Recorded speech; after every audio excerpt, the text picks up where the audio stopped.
بسم اللہ الرحمن الرحیم باب المساجد التي على طرق المدینہ والمواضع التي صلى فيها النبي صلی اللہ علیہ وسلم۔ یہ باب ہے مساجد کے بیان میں جو مدینہ طیبہ کے راستوں پر ہیں، اور ان مواضع کے بیان میں جن میں نبی کریم صلی اللہ تعالی علیہ وسلم نے نماز پڑھی ہے۔ حضرت امام بخاری رضی اللہ تعالی عنہ نے 9 روایتوں کو اکٹھا کر دیا ہے، اور 9 روایتوں میں یہ بیان کیا ہے کہ حضرت عبداللہ ابن عمر رضی اللہ تعالی عنہ ان مقامات پر نماز پڑھنے کا اہتمام کرتے تھے جہاں نبی کریم علیہ الصلاۃ والسلام نے نمازیں پڑھی تھیں۔ اگر نماز کا وقت ابھی نہیں ہوا تو وہیں پر انتظار کرتے اور نماز پڑھ کے وہاں سے آگے گزرتے، اور اگر نماز کا وقت ہو گیا ہے اور وہاں نہیں پہنچے تو وہاں جا کر کے اسی مقام پر نماز پڑھتے جہاں حضور نے نماز پڑھی ہے۔ اس سے یہ ثابت ہوتا ہے کہ انبیاء کرام، صحابہ اعظام، اولیاء کرام نے جہاں نماز پڑھی ہو، عبادت کیا ہو، وہاں برکت حاصل کرنا صحابہ کرام کی سنت اور مستحب ہے۔ یہی علامہ عینی، علامہ عسقلانی، علامہ قسطلانی نے لکھا ہے۔ اب یہ 9 احادیث کریمہ کا ترجمہ سنیے۔ مقامات کے کچھ نام آئیں گے، وہ دیکھیے۔ فرماتے ہیں حدثنا محمد بن ابی بکر المقدمی قال حدثنا فضیل بن سلیمان قال حدثنا موسیٰ ابن عقبہ قال رأیت سالم بن عبد اللہ یتحرى اماکن من الطریق فیصلی فیہا۔ موسیٰ ابن عقبہ نے کہا کہ میں نے سالم ابن عبداللہ کو دیکھا کہ وہ راستے میں کچھ جگہ کو تلاش کرتے تھے اور نماز پڑھا کرتے تھے۔ وَيُحَدِّثُ، اور یہ بیان کرتے کہ ان اباہ کان یصلی فیہا، ان کے والد بھی ان جگہوں میں نمازیں پڑھا کرتے تھے۔ وَأَنَّهُ رَأَى، اور ان کے والد یہ بیان کرتے تھے کہ میں نے نبی کریم علیہ الصلاۃ والسلام کو ان جگہ نماز پڑھتے ہوئے دیکھا ہے۔ وحدثنی نافع عن ابن عمر، اور مجھ سے نافع نے عبداللہ ابن عمر سے بیان کیا کہ انہ کان یصلی فی تلک الامکنہ، کہ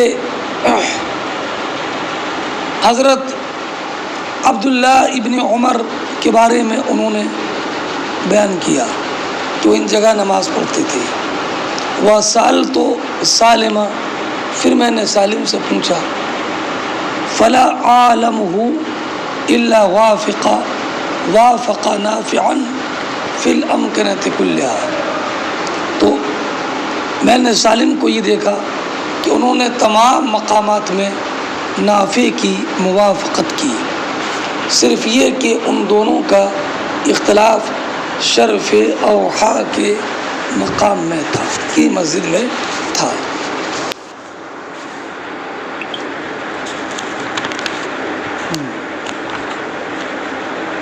اب آگے پھر دیکھیں،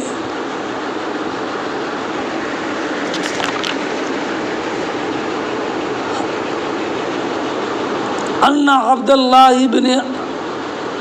عبداللہ اخبرہ کہ نبی کریم علیہ الصلاۃ والسلام کانا ینزل بذی الحلیفہ حین یعتمر وفی حجتہ، کہ نبی کریم علیہ الصلاۃ والسلام جب عمرہ کے لیے جاتے اور جب حج کیا تو حج کو جاتے ہوئے اترتے تھے مقام ذو الحلیفہ میں، اس ہے نا اس ببول کے درخت کے نیچے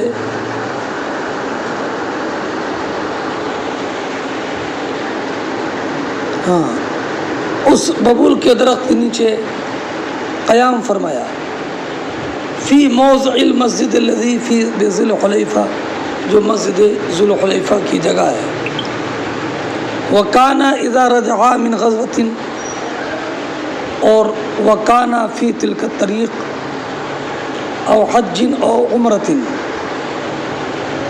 ہبط بطن واد، اور جب کسی غزوے سے لوٹتے اور راستہ یہی ہوتا یا حج یا عمرہ سے واپس ہوتے تو وادی عقیق میں اترتے،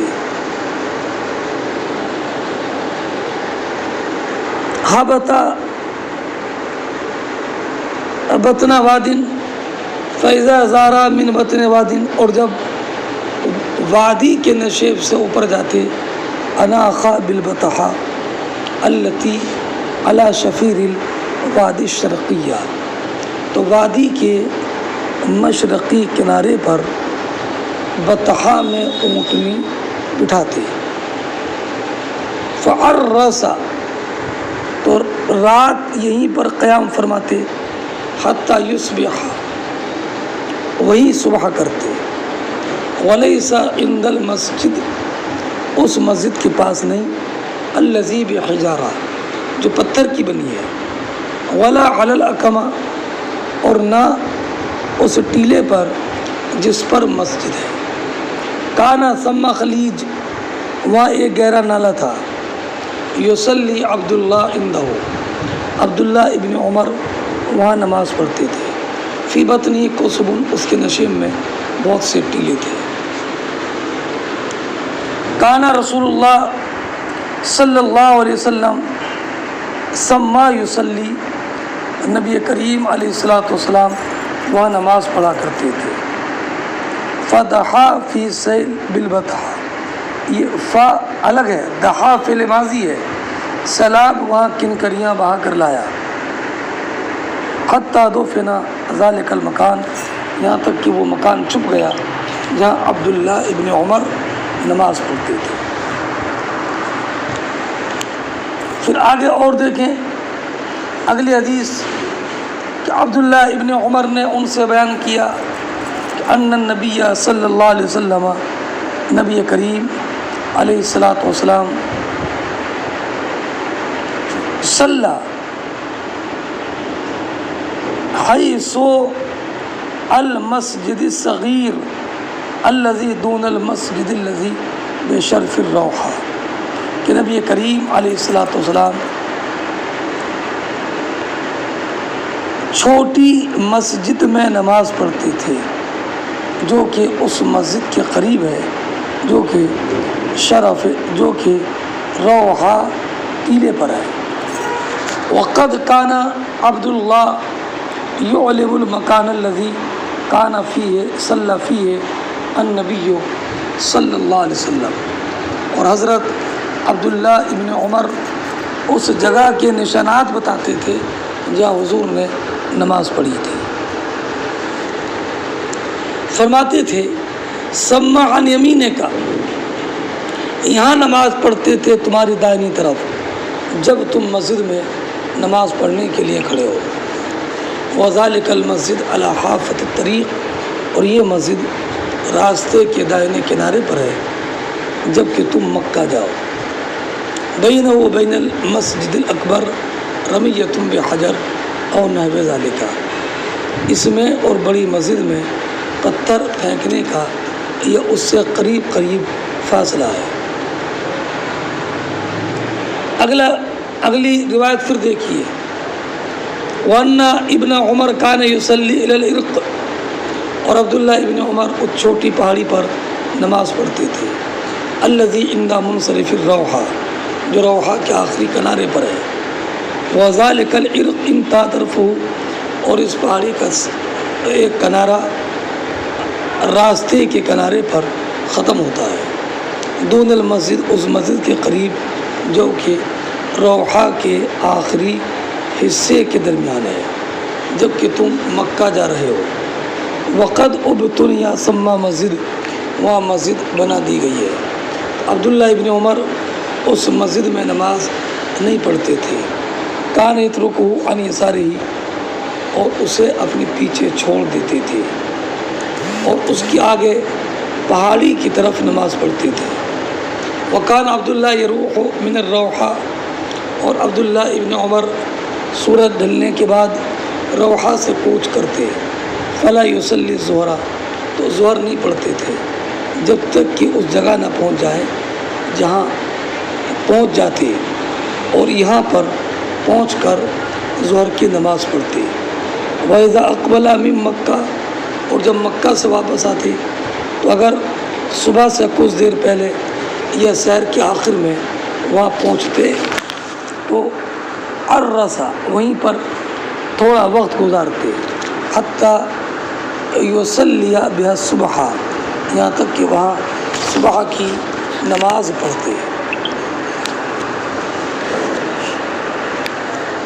ورنہ عبداللہ ابن عمر حدثا، اور عبداللہ نے بیان کیا کہ نبی کریم علیہ الصلاۃ والسلام کان ینزل تحت سرحۃ ضخمہ، ایک بڑے موٹے درخت کے نیچے اترتے، دون الرویسہ، جو رویسہ کے قریب ہے، عن یمین طریق، راستے کے دائنی طرف، و بجہ طریق، اور راستے کے سامنے، فی مکان بطخ صالح، نرم کشادہ ہموار جگہ میں، حتیٰ یفضی من اکمت دبین برید الرویسہ بمیلین، یہاں تک کہ رویسہ سے 2 میل کے قریب جو ٹیلہ ہے اس سے گزر جاتے۔ وقد انکسر اعلیٰ، اس درخت کا اوپر کا حصہ ٹوٹ گیا ہے، فن ثنا فی جوفہا، بیچ میں دورا ہو گیا، وہی قائمۃ علی ساق، اور وہ ایک جڑ پر کھڑا ہے، وفی ساقیہ قصب کثیرہ، اور اس کی جڑ میں بہت سے ٹیلے ہیں۔ ورنہ عبداللہ ابن عمر حدثا، اور عبداللہ ابن عمر نے نافذ سے حدیث بیان کی کہ نبی کریم صلی اللہ تعالی علیہ وسلم صلی فی طرف طلعۃ من وراء العرج، کہ نبی کریم علیہ الصلاۃ والسلام نے اس ٹیلے کے کنارے پر نماز پڑھی جو کہ عرج کے پیچھے ہے، جب کہ تم حصبہ کو جا رہے ہو۔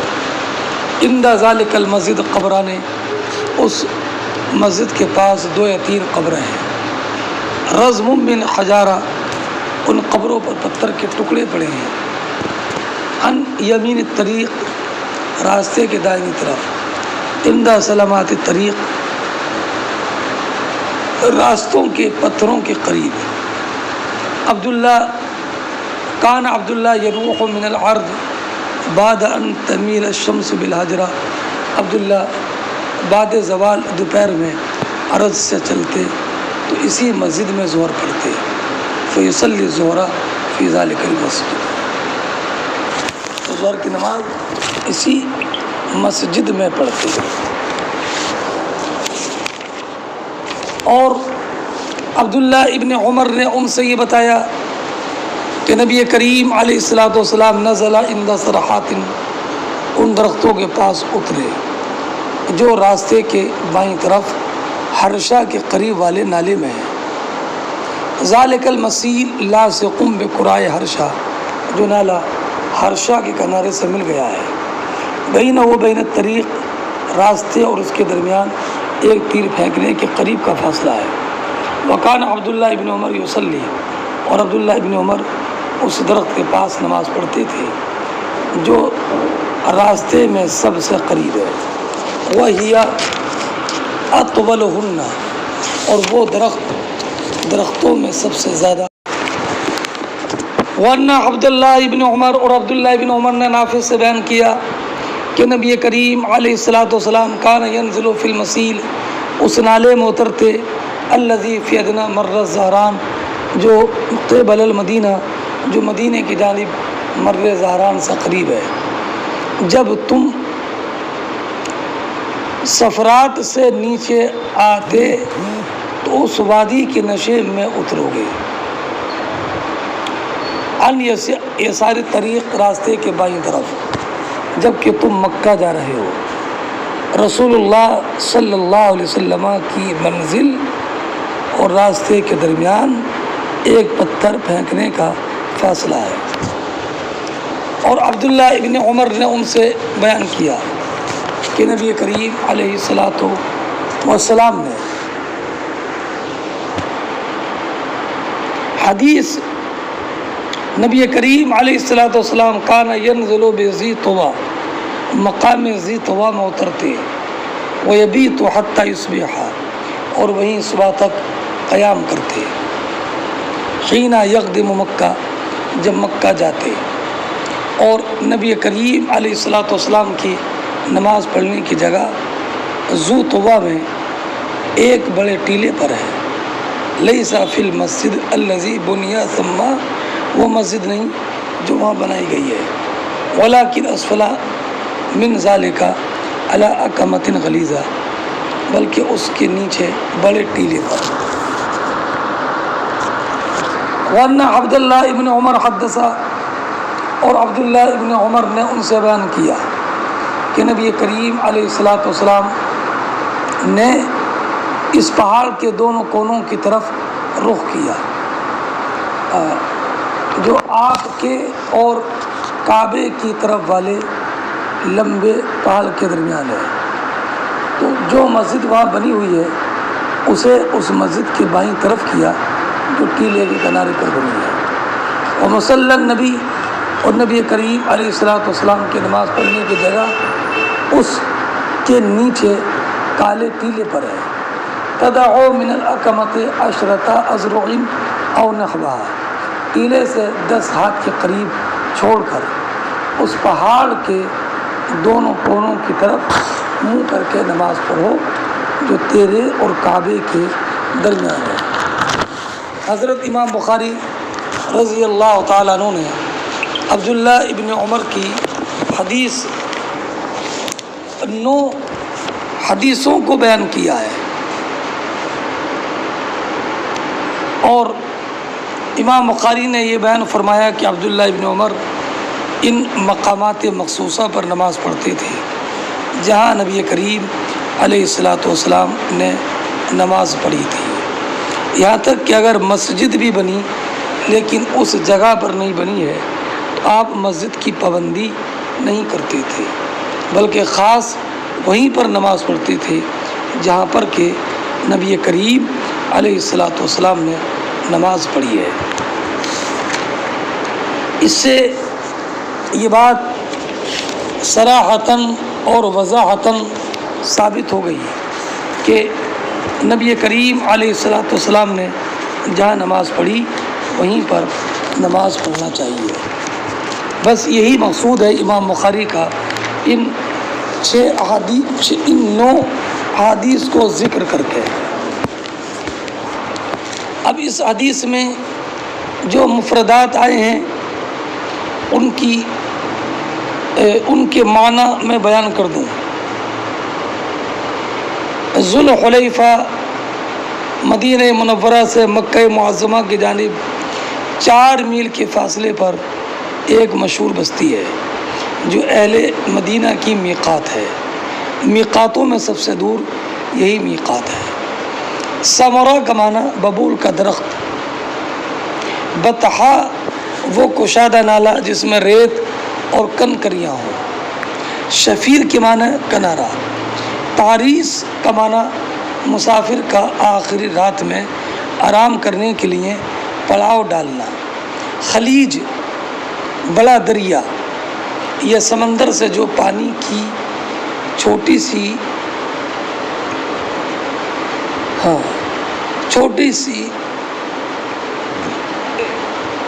چھوٹا سا نالا نکلتا ہے سمندر سے، اسے خلیج کہتے ہیں۔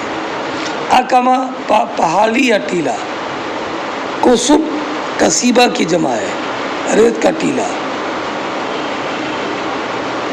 حافہ کے معنی کنارہ، دہا کا معنی بہا لے جانا، برابر کر دیا۔ عرق کے معنی چھوٹا پہاڑ، سرحتن کے معنی بڑا گھنا درخت، زخمہ کے معنی موٹا بڑا۔ رویسہ مدینے سے 17 فرنگ کے فاصلے پر ایک بستی کا نام ہے۔ وجہ کے معنی سامنے، بطحن کے معنی کشادہ ریت کنکریلی زمین، سال کے معنی نرم ہموار زمین، یفزی کے معنی واپس ہونا پلٹنا چلے جانا، طلحہ کے معنی اونچی زمین، عرج حرمین کے راستے میں ایک بستی ہے، رویسہ سے 14 میل کے فاصلے پر۔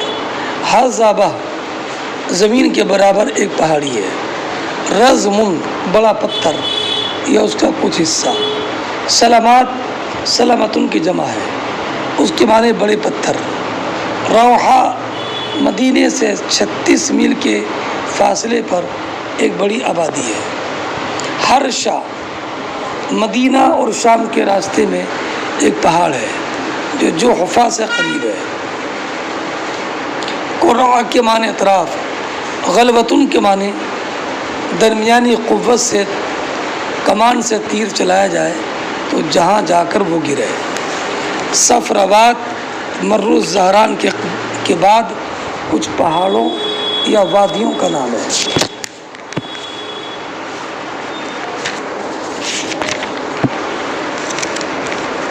سمجھ گئے؟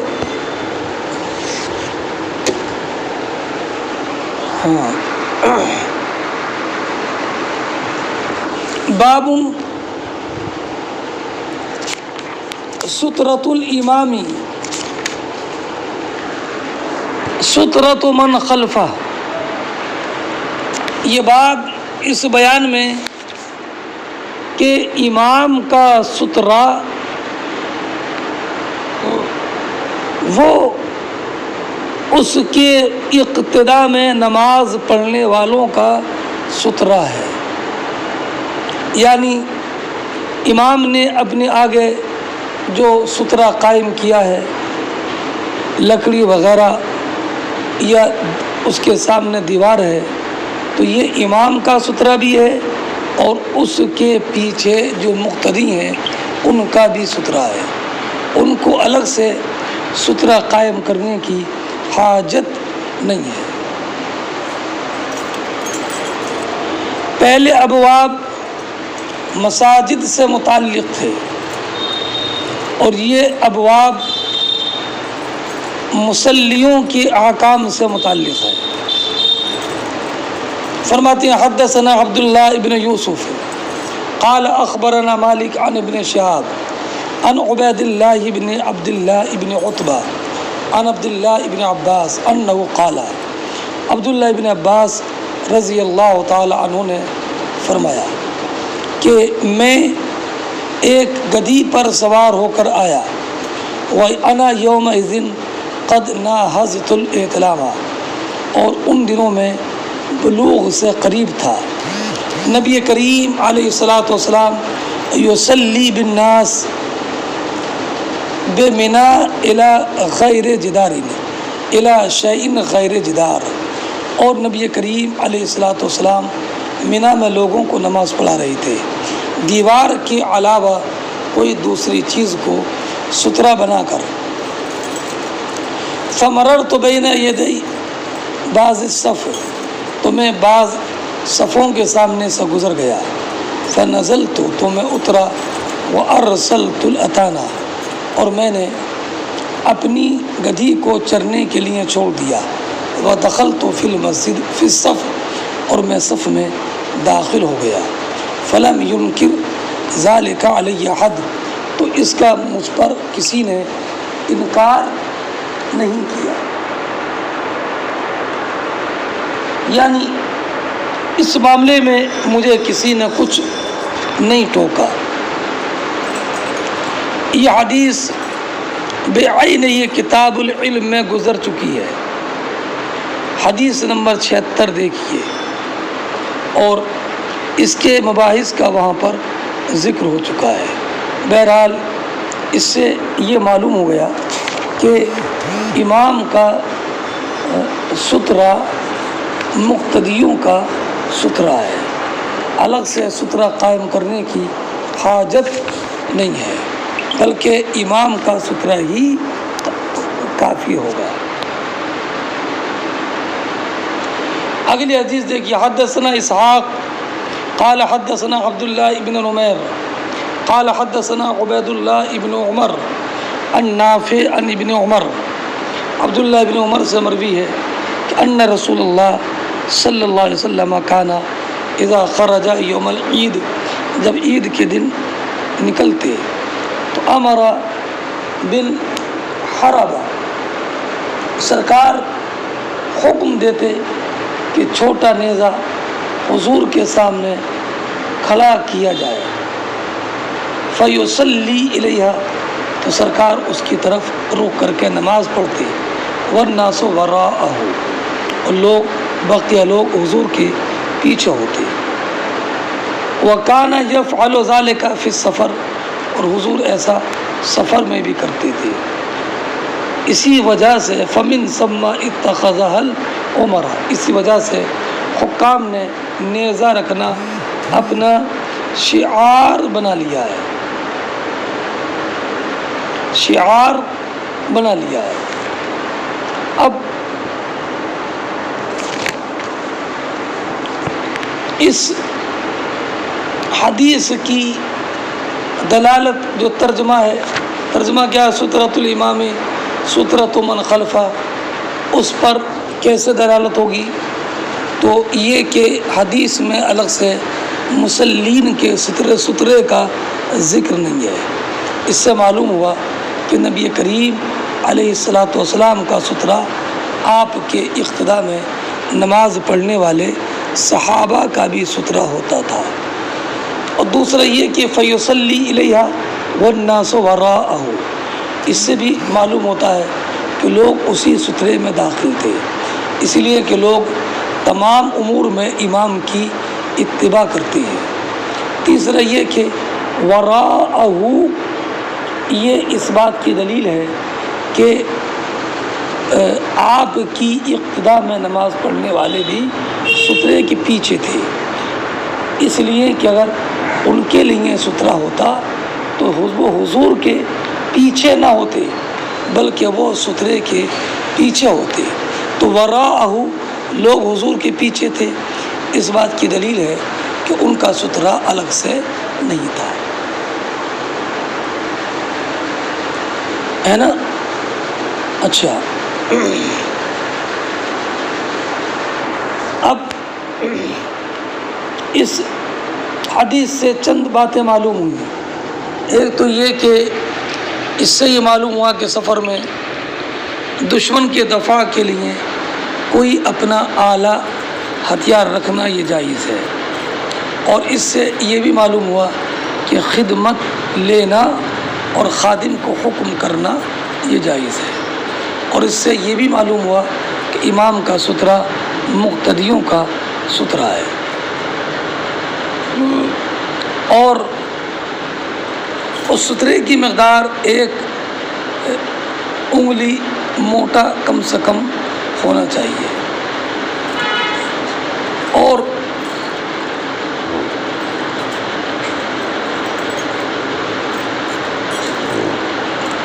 ہاں اگلی روایت دیکھیے، حدثنا ابو الولید قال حدثنا شعبہ عن عون ابن ابی جحیفہ قال سمعت ابی، عون بن ابی جحیفہ کہتے ہیں کہ میں نے اپنے والد ابو جحیفہ کو سنا کہ انہوں نے کہا کہ نبی کریم علیہ الصلوۃ والسلام نے صحابہ کو نماز پڑھائی بطحا میں، اور آپ کے سامنے عنزہ تھا، چھوٹا بلم تھا، الظہر رکعتین، ظہر 2 رکعت، عصر 2 رکعت، تمر بین یدیہ المرأۃ والحمار، اور آپ کے سامنے سے عورتیں اور گدھے گزر رہے تھے۔ اس سے یہ معلوم ہوا کہ ان کا گزرنا سترے سے پہلے تھا، سترے کے بعد تھا۔ اس سے یہ معلوم ہوا کہ امام ہی کا سترہ تھا اور مقتدیوں کا الگ سے سترہ نہیں تھا۔ یہ حدیث 187 نمبر پر گزر چکی ہے، بعین ہی ایسے ہی سرکار نے ظہر اور عصر 2 رکعت 2 پڑھائی، اس لیے کہ آپ مسافر تھے۔ یہ فتح مکہ کا واقعہ ہے۔ ابو جحیفہ کا یہ بیان کہ نبی کریم علیہ الصلوۃ والسلام نے صحابہ اکرام کو بطحا میں ظہر و عصر 2 رکعت پڑھائی، یہ واقعہ فتح مکہ کا نہیں ہے بلکہ حجۃ الوداع کا ہے، یہ ذہن نشین رکھیے گا۔ اس حدیث سے یہ بھی معلوم ہوا کہ اگر صحرا میں ہو تو بھی اپنے سامنے سترہ رکھ لے، اور یہ بھی معلوم ہوا کہ عورت کا گزرنا اور کتے کا گزرنا یہ قاطع صلاۃ نہیں ہے، یہی قول عامۃ العلماء کا ہے۔ ہاں، حضرت انس اور مکحول اور امام حسن بصری اور اکرمہ نے کہا یقطع الصلاۃ الکلب والحمار والمرأہ، اور عبداللہ بن عباس کی روایت میں یقطع الصلاۃ الکلب الاسود والمرأۃ الحائض، اور اکرمہ کی روایت میں یقطع الصلاۃ الکلب والحمار والخنزیر والمرأۃ والیہودی والنصرانی والمجوسی، اور امام عطا سے کہ لا یقطع الصلاۃ الا الکلب الاسود والمرأۃ الحائض، اور یہ روایتیں ہیں۔ لیکن امام اعظم رضی اللہ تعالی عنہ کا مذہب اور عامۃ العلماء کا مذہب یہی ہے کہ عورت ہو یا کھچر ہو یا گدھا ہو، کسی کی بھی گزرنے سے نماز ختم نہیں ہوتی ہے۔ ہاں،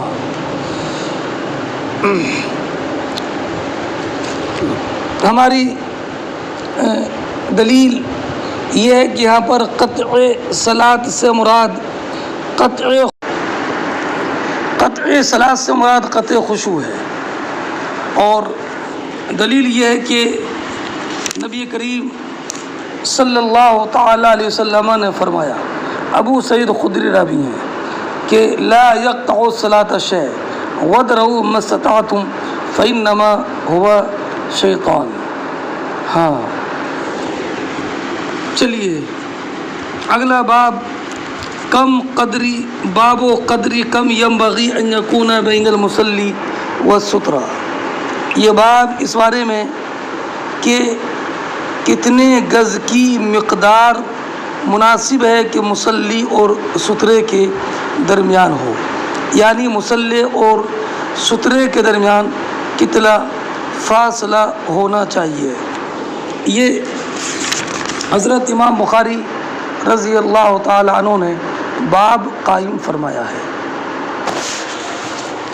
حدثنا عمرو بن زرارہ قال اخبرنا عبد العزیز ابن ابی حازم عن ابی عن سہل قال كان بین رسول اللہ صلی اللہ علیہ وسلم وبین الجدار ممرۃ الشاة۔ اس حدیث کا مطلب سمجھنے کے لیے چند باتیں ذہن نشین رکھیں۔ نبی کریم صلی اللہ تعالی علیہ وسلم ممبر کی جڑ میں کھڑے ہوتے نماز پڑھانے کے لیے۔ نبی کریم صلی اللہ تعالی علیہ وسلم کی سجدے کی جگہ منبر کی آخری حد ہوتی، منبر کی آخری حد ہوتی، تو موضع سجود اور جانب دیکھو منبر بالکل قبلے کی دیوار سے ملا ہوا نہیں تھا، بلکہ منبر کی جڑ اور قبلے کی دیوار کے درمیان فاصلہ تھا، اور جو منبر کی جڑ تھی وہی نبی کریم علیہ الصلاۃ والسلام کے سجدے کی جگہ تھی،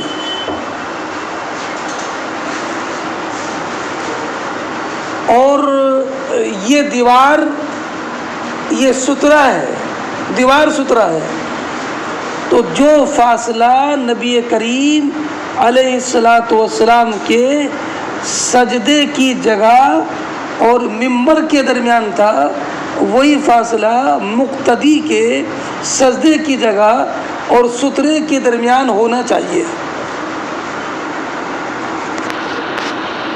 دوبارہ بتاتا ہوں، نبی کریم علیہ الصلاۃ والسلام جب نماز پڑھانے کے لیے کھڑے ہوتے تو آپ وہاں کھڑے ہوتے جہاں سے منبر کا آغاز ہوتا، یعنی صف کی جانب جو منبر کی انتہا تھی وہاں کھڑے ہوتے، اور سرکار کے سجدے کی جگہ منبر کا آخری حصہ منبر کی جڑ تھی، تو جو موضع سجود وہی منبر کی جڑ،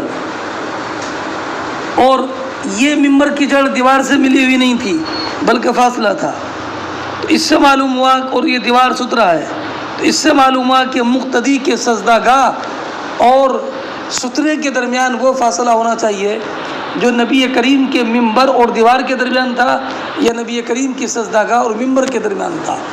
وہ فاصلہ کتنا تھا؟ فرماتے ہیں کہ بکری بمشکل تمام گزر جاتی، تو اس سے معلوم ہوا کہ نمازی کی سجدہ گاہ اور منبر کے درمیان اتنا فاصلہ ہو کہ بکری بآسانی گزر جائے۔ یہ سمجھ گئے؟ فرماتے ہیں ان سالم بن سعد رضی اللہ تعالی عنہ قال کان بین مصلی رسول اللہ صلی اللہ علیہ وسلم وبین الجدار ممرۃ شاۃ، کہ نبی کریم علیہ الصلاۃ والسلام کے مصلی یعنی موضع سجود اور دیوار کے درمیان اتنا فاصلہ تھا کہ بکری گزر جاتی۔ عن سلمہ، اگلی حدیث دیکھیے، اگلی حدیث میں حدثنا المکی قال حدثنا یزید بن ابی عبید عن سلمہ قال کان جدار المسجد عند المنبر ما کادت الشاۃ تجوزها۔ یہ حدیث امام بخاری کے ثلاثیات میں سے ہے۔ حضرت سلمہ کہتے ہیں کہ منبر کے پاس مسجد کی دیوار، منبر کے پاس مسجد کی دیوار بالکل قریب تھی۔ ما کادت الشاۃ ان تجوزها، ما کادت الشاۃ تجوزها، کہ دونوں کے بیچ کے درمیان بکری کا گزر مشکل تھا۔ سمجھ گئے؟ اگلی روایت دیکھیں، باب الصلاۃ الی الحربہ، چھوٹے نیزے کی طرف رخ کر کے نماز پڑھنا۔ حدثنا مسدد قال حدثنا یحییٰ عن عبید اللہ اخبرنی نافع عن عبد اللہ بن عمر رضی اللہ تعالی عنہما، عبداللہ بن عمر رضی اللہ تعالی عنہما بیان فرماتے ہیں کہ نبی کریم علیہ الصلاۃ والسلام کے لیے نیزہ گاڑ دیا جاتا، فیصلی الیہا، تو آپ اس کی طرف رخ کر کے نماز پڑھتے تھے۔ یہ حدیث گزر گئی ہے، 494 نمبر کی حدیث ابھی آئے گی۔ فرماتے ہیں باب الصلاۃ الی العنزہ، یہ باب اس بارے میں کہ عنزہ